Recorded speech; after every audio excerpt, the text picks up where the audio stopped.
হোটেলের সামনে রাখা হয়েছে চুলা।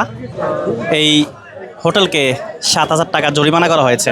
বিভিন্ন সরঞ্জাম, রান্না করার স্টোভ, চুলা রাখা হয়েছে, যার কারণে এই হোটেলকে 7,000 টাকা জরিমানা করা হয়েছে।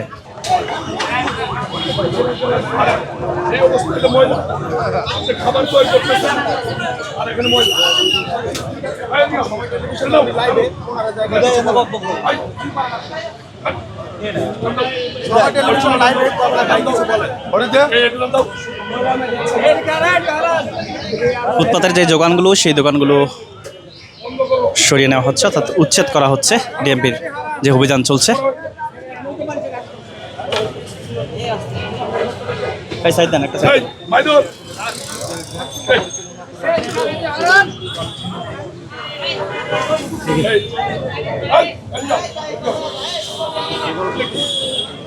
এক বছর তো দখল করে এই বড় রেস্টুরেন্ট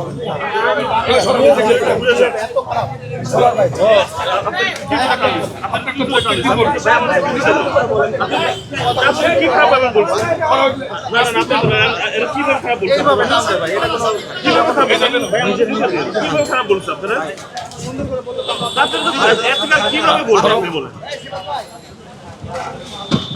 কিন্তু এই জায়গা বড়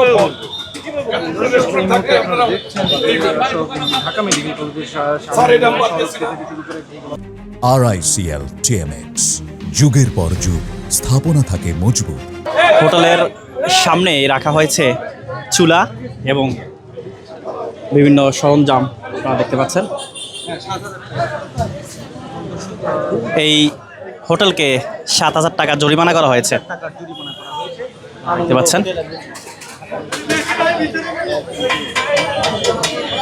হোটেলের সামনে চুলা, হোটেলের বিভিন্ন সরঞ্জাম, রান্না করার স্টোভ, চুলা রাখা হয়েছে, যার কারণে এই হোটেলকে 7,000 টাকা জরিমানা করা হয়েছে।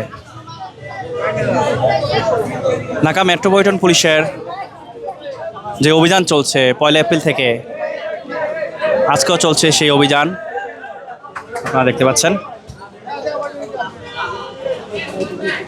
হোটেলের সামনে বিভিন্ন সরঞ্জাম রাখা হয়েছে হোটেলের, যার কারণে জরিমানা করা হয়েছে। 7,000 টাকা আমরা আর্থিক জরিমানা করেছি ওকে, এবং এইটা যদি না শুনে আবারও জরিমানা করবো, আবারও করবো। এটা কন্টিনিউয়াস প্রসেস আমাদের। হোটেলের বর্ধিত অংশ প্রায় অর্ধেক ফুটপাত দখল করা হয়েছে আমরা দেখতে পাচ্ছি। এটা কি উচ্ছেদ করা কিংবা ভেঙে ফেলার কোনো ব্যবস্থা নেই কিনা?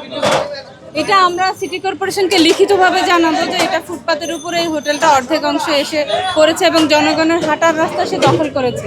এটা আমরা আমাদের যথাযথ কর্তৃপক্ষের মাধ্যমে আমরা সিটি কর্পোরেশনকে এই যে দখল মুক্ত যে করলেন, এটা আসলে কতদিন থাকবে? এর আগেও তো আপনারা দখল মুক্ত করেছেন, আবারও তারা এখানে এসে দখল করেছে। এর আগেও আমরা করেছি, এটা আপনারাও জানেন, ভবিষ্যতেও করবো, এটা করতে থাকবো। এক সময় তারা বিকল্প রাস্তা খুঁজে নেবে। সাবধান হচ্ছে না, বা এটার আসলে উপায় কি, সমাধান কি? এটার উপায় আমাদের পুলিশ ডিপার্টমেন্টের জন্য আমরা শুধু এটা উচ্ছেদ অভিযান করতে পারি, কিন্তু এটা আমার মনে হয় আরও সংশ্লিষ্ট কর্তৃপক্ষরা যদি এটাকে মনোনিবেশ করেন যে তাদের অল্টারনেটিভ কোনো উপায় বের করে দেওয়া যায় কিনা, এটা হলে ভালো হয়। 7,000 টাকা জরিমানা করেছি। আপনারা দেখতে পাচ্ছেন চায়ের কেটলি থেকে শুরু করে দুধ সহ দুধের যেই পাত্র, সেটিও কিন্তু বাইরে রাখা হয়েছে। হোটেলের বাহিরে অর্থাৎ ফুটপাতের মধ্যে এই খাবার রাখা হয়েছে এবং যেই চুলা স্টোভগুলো ছিল সেগুলো এই মুহূর্তে সরিয়ে নেওয়া হয়েছে।